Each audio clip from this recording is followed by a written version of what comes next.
Welcome to the Anthro Art Podcast, a space of anthropological insight connected to real-life situations. Here we explore topics of social inequality and inclusion, sustainability, and the social self. We aim to bring a more nuanced understanding of our world and its challenges, but also inspiration and ideas on how to solve them together.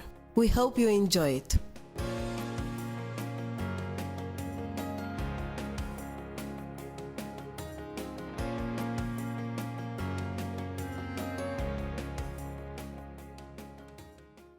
Building the Symbiocene, Fostering Imagination for a More Sustainable World, by Sofia, Tapaninen. Abstract. Beyond politics and technology, there exists deeper narratives and cultural conditions that have brought our world out of balance. Drawing on insights from a summer school for sustainability in Gothenburg, this article argues that imagination plays a crucial part in reshaping our understanding of the climate crisis and navigating towards a more just and sustainable world. Presented in two principles, the work of justice and recognizing a web of relations, the article counters the current separation and economic value-based narrative and calls for finding ways to recognize the intrinsic value of both humans and nature in an interconnected web of life. We must exit the Anthropocene, an epoch defined by environmental crisis, and start building the Symbiocene, a more than human approach to a more sustainable and just future. Let us begin with a story about our world that uses imagination to reframe reality. Once upon a time, on a planet called Gaia, a looming storm threatened life as Gaia had known for 12,000 years. Gaia's beloved children, the Anthropos, had been corrupted by the powers of greed and ignorance. By forgetting their place in the web of life, the Anthropos had disrupted the balance that sustained life on Gaia.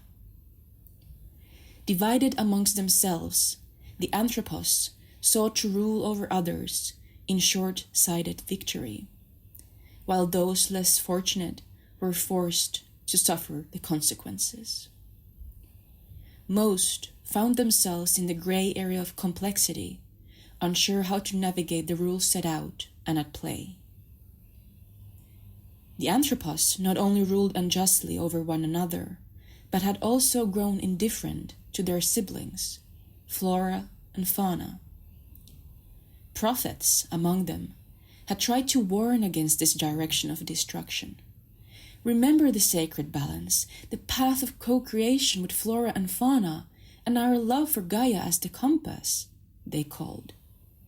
But their voices were drowned out by the ruling of twisted ambitions. What to do, cried Gaia, when faced with an incoming storm and already surrounded by its thunder. About 4 years ago, I was on the website of Earthrise Studio, a platform for creative climate activism founded by Alice Eady, Jack Harris, and Finn Harris. While reading, I was captivated by a phrase. We tell stories to transform climate, culture, and consciousness. Stories for a new world that turn radical imagination into reality. With each passing minute, the quote sank deeper into me, like a seed taking root in the soil of my being. I realized that there were others who recognized the power of storytelling and imagination in fostering change for a more sustainable world. I had grown up, much like other young adults around me, in a world alarmed by climate change. News, social media, and school constantly reminded us of this planet-threatening crisis that was somehow looming and already here. The effects were already visible as extreme weather events, alarming levels of pollution, and rapid loss of biodiversity. Simultaneously, there was a scientific promise that a complete climate collapse was ahead if humanity did not change its course and fast. The required actions I kept hearing were often focused on three things: political treaties on cutting fossil fuels, technological innovation on renewable energy, and changing the ways we consume, such as fast fashion and disposable plastics. Although these are all important, I was compelled by what were the deeper narratives and cultural conditions that had brought the world out of balance. For anthropology, stories are a fundamental window to culture. Studying stories serves as an insight into values, worldviews, and life lessons in their broader context. People's understanding of the world shapes the stories we tell, and in turn gets shaped by them. As the Earthrise quote read, to tell stories for a new world, transforming climate, culture, and consciousness goes hand in hand. I came to believe that in addition to the political and technological answers to the climate crisis, there is an urgent need to change the stories we tell about our world and the human relationship with the environment.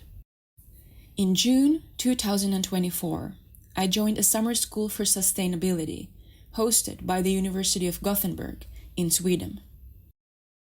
In this summer school, 155 students from all over the world, united by shared concerns about the future of our planet, came together for a month of learning, discussing, and tackling questions around the climate crisis.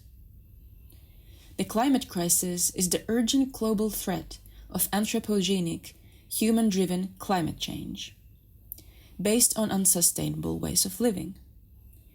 Unsustainable means ways that deplete life. Currently, unsustainable practices in energy production, land use, agriculture, and industrial activity are harming the environment, leading to long-term damage. In contrast, sustainability means fostering practices and ways of living that can be maintained without causing exhaustion or imbalance in the long run. Sustainable means ways that sustain life. While participating, I was curious to know how this international cohort of engaged individuals view the role of imagination in navigating the climate crisis. Ever since my encounter with the quote by Earthrise, I have remained intrigued by the role of imagination and storytelling in building a more sustainable world. After taking part in the program and interviewing students, staff, organizers, and professors, I came to see that people not only shared my belief in the importance of imagination, but saw it as a crucial building block in building a more sustainable world. In this article, I wish to share these insights with you. From a collection of interviews, I identified 2 principles proposed by summer school attendees for cultivating sustainable imagination. The first principle considers the work of justice. The climate crisis is a symptom of unjust ways of living. The work of justice always includes the work of imagination, as imagination allows us to see different ways the world could be. Therefore, in our pursuit of a more sustainable world, we must also reflect on what is needed for a just world, both among humans and humanity's relationship with the environment. The second principle advocates for recognizing a web of relations. Every ecosystem is based on interconnectedness. Climate science teaches us that the planet works as an interconnected system. Different ecosystems and planetary spheres, atmosphere, hydrosphere, biosphere, and so on, are like different organs in the Earth as a body. Failure of one organ affects the whole body. If human activity is bringing the whole system out of balance, we're part of the system, not separate from it. Sustainable imagination means imagining and seeing the world as a web of relations where individual, social, and environmental acts of care and sustainability are constantly intertwined and mutually reinforcing. The work of justice always includes the work of imagination. One course in the summer school approached sustainability through justice. The climate crisis is a symptom of deeply unjust ways of living. In context to global power relations, the global north continues to be the biggest polluter, yet the south is already experiencing the biggest impacts, which is also called the great inequality of our times. When resources are distributed unequally, either within or between countries, or when our actions compromise the ability of future generations to meet their needs, we're talking about justice. Justice also motivates us towards a more sustainable world. Contemporary movies are one side of popular storytelling where contemplation on the connection between justice and the climate crisis is taking place. Hollywood dystopias, such as The Hunger Games or Mad Max Fury Road, envision post-apocalyptic worlds defined by deep injustice and societal collapse. Societies built on barren land and striking inequality that fosters a culture of every man for himself serves as stark warnings for moral and environmental decay. Alternatively, utopian imagination, such as Wakanda in Marvel's Black Panther or Avatar's Pandora, bring alive worlds shaped by sustainability, essential connection with nature, and ethical governance. These visions offer blueprints for a more ideal world, societies founded on equality and respect for nature. Both dystopias and utopias are powerful forms of storytelling that ignite and shape our collective imagination, presenting contrasts between futures defined by justice and those marked by injustice. Unsustainable ways of living are inherently unjust ways of living. Within the global power relations, affluent countries are living off of the exploitation of poorer countries. There is evident injustice in the way resources are being used and distributed around the world. Nevertheless, the summer school participants saw that there's another ongoing level of injustice, reducing nature from a living organism to a mere resource. Nature is systematically stripped of its status as a source of wonder and vital part of an interconnected system sustaining life on Earth, and instead reduced to a mere collection of exploitable resources, valued primarily for their economic utility. Prevalent Western models of development have long been centered on economic growth that uses nature as a resource. An ideology of infinite growth on a finite planet is inherently mad, yet it also has a powerful underlying cultural narrative. In this system of exploitation and growth, nature is structurally reduced from a place of wonder and beauty to a mere commodity. Nature is treated as a means to an end, rather than a home, something intrinsic in value. Participants observed that in this system, obsessed with productivity and economic growth, both humans and nature are diminished from beings of intrinsic value to capital. Bluntly, human worth is measured by the level of productivity. Nature's worth is measured by the market value of raw materials. Participants felt that a culture that strips humans and nature of their status as wondrous parts of an interconnected web of life into resources is injustice. A pursuit of profit overshadows a strive for the comprehensive well-being of both humans and the planet. The main measurement for meaning has become money. Participants saw that imagination is vital for envisioning different ways the world could be. While utopias and dystopias use imagination to help distinguish our hopes and fears, they push an extreme, binary vision of what the world can look like. As the climate crisis develops, the realities we will face likely fall somewhere in between these extremes. While there will be incredible loss, it doesn't mean we are doomed for an apocalyptic ruin. Participants emphasized that rather than panicking for apocalyptic end or dreaming of a flawless utopia, we have the power to influence how the constantly evolving gray area in between unfolds. Sustainable imagination requires envisioning different ways the world could be based on a more just way of being in the world. Ways that honor the intrinsic value of both humans and the environment. Recognizing a web of relations.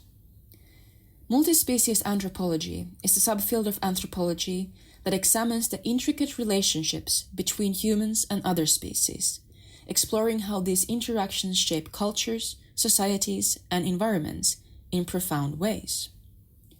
When I learned about this field during my studies, I became very interested in it as a way to think about the climate from a more than human perspective. On my quest to imagine different ways the world could be, I attended an event by an environmental philosopher, Glenn Albrecht. Albrecht's message is that humanity needs to exit the Anthropocene as soon as possible and enter the Symbiocene. The term Anthropocene has gained traction alongside the rising awareness of the climate crisis. Science tells us that the stable Holocene epoch, which spanned the last 12,000 years, has given way to a new era of profound ecological instability. The Anthropocene signifies this new geological epoch in which human activity, anthropos, Greek for human, has emerged as the most dominant force shaping the entire Earth. Albrecht views the Anthropocene, following a climate crisis, as the product of an unjust model of conquest rooted in a misguided belief of humanity's separation from the natural world and from one another. The climate crisis is the symptom of an unsustainable system of thought and action. The Symbiocene signifies an alternative operating principle based on interconnectedness. The idea comes from the term symbiosis, which signifies a mutually dependent relationship between different organisms. Humans must recognize their place in a system of symbiotic relations with other organisms and the Earth as a whole. In reimagining humanity's relationship with nature, we must first reimagine nature. Let's take trees as an example.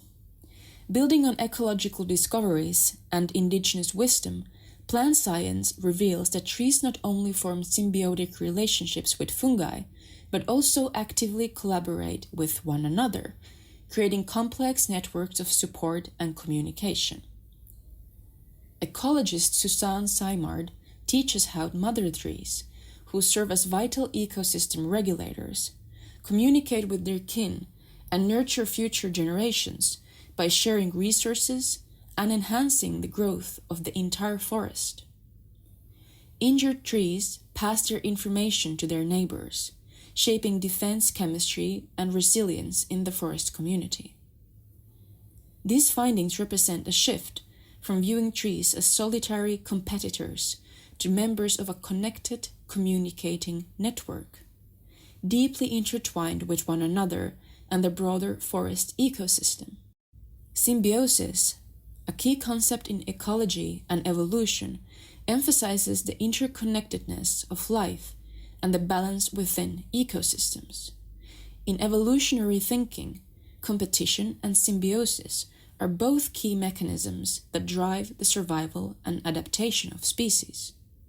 In the Anthropocene, we have neglected symbiosis altogether, blindly driving on with competition. Symbiosis also implies homeostasis. Symbiosis also implies homeostasis, which signifies a harmonious balance of interest where blatant domination of one species or element over others would disrupt the system, ultimately leading to its failure. Albrecht views the climate crisis explicitly as this kind of functional failure. Human activity has disrupted the homeostasis of the Earth with its blatant domination, leading to a system collapse. The Symbiocene is a call to build societies based on the interconnectedness of all life, urging humans to restructure social and economic systems to align with their role as part of the web of life or the wider Earth system. The thoughts of summer school participants echoed Albrecht's message. They saw that we urgently need to move away from dominance-based ways of viewing the world and our place in it to a more interconnected one.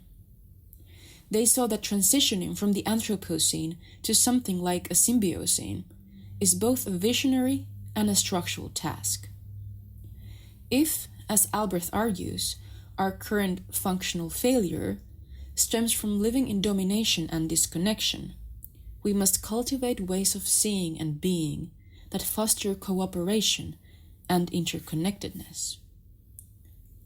This interconnectedness recognizes the web of relations that sustain life, our connections with ourselves, with other humans, with the environment, and with the rest of life. We are not isolated entities. Our identities and well-being are in constant conversation with the world around us. To restore both human life and nature from mere resources in a competition-based capitalist market to symbiotic beings of intrinsic value, we must cultivate ways of seeing and treating ourselves, each other, and nature with this respect. Several students participating in different climate activist groups reported high levels of burnout. They pointed out a rough learning curve in realizing that working towards a more sustainable world must also include taking care of sustaining oneself. Sustainable imagination sees the world as a web of relations, where personal, social, and environmental acts of care and sustainability are constantly intertwined and mutually reinforcing. Sometimes, working for a more sustainable world means fighting for the environment, such as in forms of climate activism. Other times, it means helping a fellow human being in need, recognizing their well-being as interconnected with yours. Sometimes, it means simply resting to honor sustaining ourselves. A more sustainable world isn't built in one specific form, but through a web of relations, where all small and big acts of care matter. Final thoughts. We must choose wisely the stories we tell about our own lives and the world. Sustainable imagination encourages us to tell stories that reframe our current reality and help us envision other ways the world could be. As we shape stories, the stories shape us. This article began with a short story I narrated to frame our planetary climate crisis-ridden reality. In this story, I view our planet as a living organism, Gaia, whose flourishing our flourishing is bound up. Humanity, Anthropos, is connected with the plant and animal kingdoms, flora and fauna, and our actions affect the entire web of life. The staple Holocene epoch Gaia has known for 12,000 years is being threatened by a storm, the climate crisis. The story speaks of unjust power relations among the Anthropos and the twisted ambitions that continue to exacerbate the crisis. Driven by economic greed and ignorance of the inherent value of beings in an interdependent system. Prophets, in other words fortune tellers or the wise ones, can be read as both scientists and those cultures, such as various indigenous peoples, who have long warned humanity of these unsustainable ways of living. The question remains, what to do with a storm that is both already here and increasingly approaching. The summer school participants could conclude that you do your best to face the crisis at hand, learn from it, and dare to imagine different ways the world could be. You tell stories for a new world and do little or big actions that turn radical reimagination into reality. One participant said that imagination is like a parachute. Without it, you would just fall.